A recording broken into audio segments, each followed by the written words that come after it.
Atin lang kausapin si Colonel Francel Margaret Padilla, ang spokesperson po ng AFP. Magandang umaga, Colonel. Magandang umaga, Manong Ted. Magandang umaga, DJ Chacha. And magandang umaga po sa inyong mga taga-subaybay. Opo, ano po ang nag-udyok muna dito po kay Chief of Staff Browner para po maghayag siya ng mga statement, ano po, particularly po, may pinahuhupa siya, may mga, itong mga panawagan niya for calm and resolve, yung pagkakaisa ng mga, ng AFP para sa ating saligang batas. Ano pong ibig sabihin nito? Manong Ted, no, we should not put any color to the timing of this as talaga naman pong yan po ang ginagampanan ng ating Chief of Staff. For the past few months na talaga, umiikot po talaga ang ating Chief of Staff and he relays the same message. Kung matatandaan nyo, Manong Ted, nung huling interview natin sa inyo, the same din po yung ating pinag-usapan if there was a need for loyalty checks for Armed Forces of the Philippines and all that. No? So ito po ay political turmoil as of this time. But ang gusto po namin i-emphasize dito na ang bawat miyembro po ng Sandatahang Lakas ng Pilipinas ay very loyal to the Constitution and are professional individuals. Opo. Kasi po hindi naman siguro may tatanggi, Colonel, na ginagawa din po ito mga pahayag po ni General Browner in the light nga po nitong mga ugong-ugong ng destabilization. Opo, Manong Ted, no, itong mga nakakaraang araw, we have been shaken dito sa political environment of our country. But ang sinasabi ko nga po ito, as soldiers po, we are not moved by this. Ang vow po namin is to defend the Constitution of the Philippines and yun po ang aming gagampanan. Opo.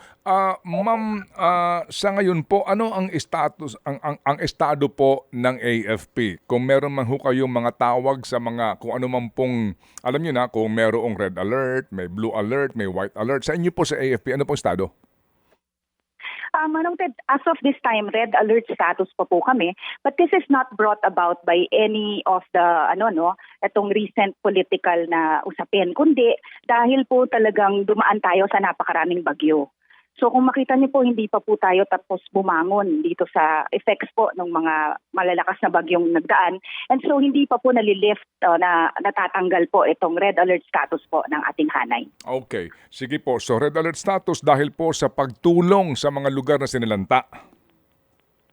Yes, Manong Ted, oo. Dati na po tayo naka-red alert prior pa dito sa lumabas na itong mga balitang ito and hindi pa po ito nalilift to this day po. Okay, sige. So, Colonel, ito pong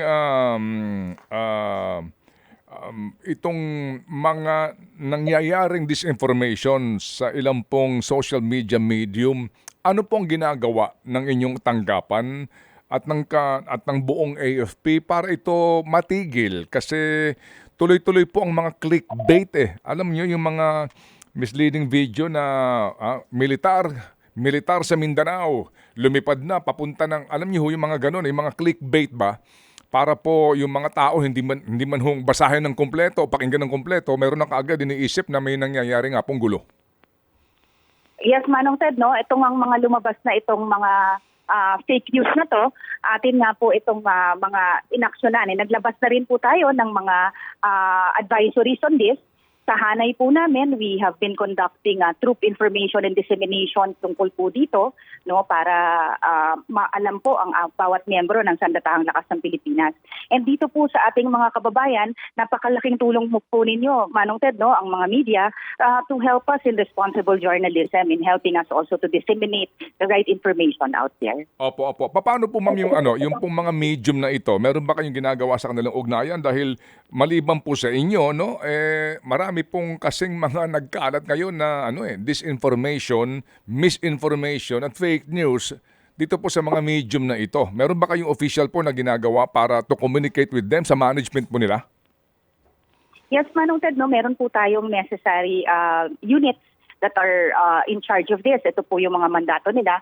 So meron po tayong close coordination po dyan. And even po sa mga government agencies such as the ICT, CICC, ang iba din pong mga ahensya na in charge po dito sa ating mga cyber issues, nakikipag-ugnayan po tayo dyan, sir. Okay, sige po. So makikibalita po kami.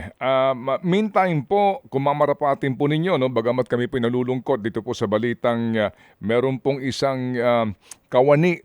Siya ba'y active? Ito pong si Colonel Rolando Escalona sa Judge Advocate General Service. Ito ho ba yung katumbas po ng Internal Affairs Service ng PNP? Yes or no, member, isa po siyang attorney and active member po siya ng Sandatahang Lakas ng Pilipinas. He is a member of the Judge Advocate General Service po under po ng GHQ, sir, General Opo. Headquarters po. Kaya nga po, di ho ba ang JAGS po ay katumbas ng iya sa PNP? Yes, sir. Opo. Opo. So ma'am, sorry po, no, naunawaan po namin ang sitwasyon pero kung mamarapatin lang po ninyo, ito pong pangyayaring ito ay nangyari po sa loob ng kampo mismo, sa quarters niya doon. Meron ho ba kayong update sa sitwasyon, sa pangyayaring ito? Sa ngayon, sir, no, hinihintay po namin ang results na po ng investigation that's being conducted by the PNP. Ang nagresponde po dito sa ating nung nangyari po ito, dumating po ang scene of the crime operative. So as of this time, Manong Ted, hinihintay po ng official report po ng results of investigation po, sir. Ruled out na ba kaagad po ang foul play dito, ma'am? Wala pa po, sir, tayong any other information, sir, no, with that. Sa ngayon, Manong Ted, gusto lang po natin munang makiramay po sa kanyang kaanak. We extend our condolences po sa kanyang pamilya. And then, ang hiling po nila is for them to have their privacy as they grieve the loss of yung kanilang mahal sa buhay po. Opo. Naunawaan po namin yun, ma'am. Opo. Sige po. Ma'am, ma'am, another question lang po. Kung inyo po lamang mamarapatin po yung katanungan. Yung pong kahapon sa hearing sa Kamara, may nabanggit po, no, na mga kawani ng Vice President, Presidential Security Group, no, itong si Commander Colonel Raymond Dante La Chica at saka yung pangalan pa ng isa na isang koronel, ito pong mga nasa militar na ito, ngayon po nasa active service pa rin sila at naka-assign pa rin po, naka-detail pa rin po kay VP Sara? Nasa active service po sila, sir, but I would have to check as to where they are assigned now, sir. Okay, sige po. And ito pong ganito pong uri ng appointment, talaga pong ito ay handpick nung opisyal ng gobyerno, di po ba? Come again, Manong Ted? Opo. Ito pong appointment nila, meaning assignment nila ay ang nagdesisyon mismo, ang may gusto nito, yung mismong kanila pong kumbaga babantayan. In this case po si VP Sara. Not necessarily, Manong Ted, no? Ang reassignment po dito sa Armed Forces of the Philippines, depende po sa skill set that each one possess. So, there are different scenarios as to where you will be directly assigned. Umiikot po kasi talaga po ang lahat ng opisyal. Kasama po yan sa aming quantitative rating po. For us to get promoted, we have to serve in different capacities, in different units po. So, umiikot po talaga. Opo. Naka-copy furnish na ho ba ang AFP sa imbitasyon sa kanila to appear in this hearing? Sa ngayon, Manong Ted, ako personally po, wala pa po akong detail on this.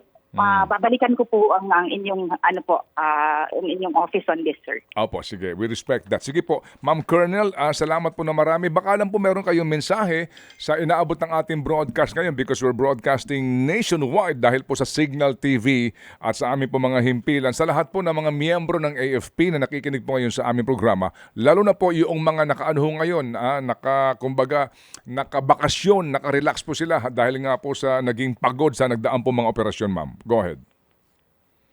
Opo, Manong Ted, no, sa mga miyembro ng Sandatahang Lakas ng Pilipinas po, narinig nyo naman po ang mensahe ng ating Chief of Staff, no, for us to be professionals at all times and carry with us in a manner po yung talagang ating mandate and our duty.